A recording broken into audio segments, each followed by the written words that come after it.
how bad could this get? Well, first of all, thank you for inviting me, Kate. I think the important thing to realize is what number of people in China are immunologically unprepared, immunologically naive for this virus. And it'd be very difficult to estimate that. But if you just give a generous idea of how many people have got immunity from having had the disease before, and those who have immunity from having been vaccinated adequately before, you could have half a billion people to a billion people who are immunologically unprepared and will get this virus. We've also seen in recent days the very sad reports of crematoriums in the country being just overwhelmed, doctor, because they have so many people coming in, so many people passing away.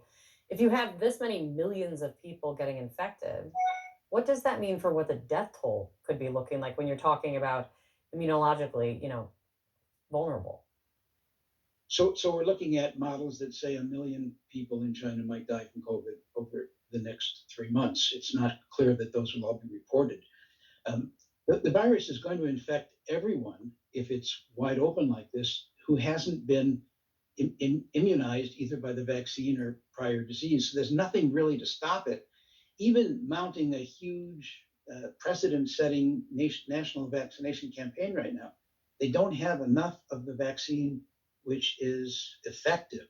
So we have to just, first of all, realize what a humanitarian disaster this is. And our hearts go out to the people in China who are going to get affected by this. But I do have to say, there's two other things we worry about. One is this number of cases with this number of viruses replicating and mutating, the risk of new variants is increased. And that's something that all of us have to be concerned about. That's what I was going to ask you about because this is clearly a huge problem for China. But does this now pose a problem for other countries as well, since this means the virus is continuing to circulate? Yeah, it is a huge problem for other countries. A lot will depend on what they do for Chinese New Year, which is the end of January. And that will almost be the peak of this epidemic inside of China. And we're hoping that what they've said is they're going to keep China closed from people traveling outside of China. But we don't know what will happen with internal transportation. And we don't know what viruses tend to not respect borders all that much.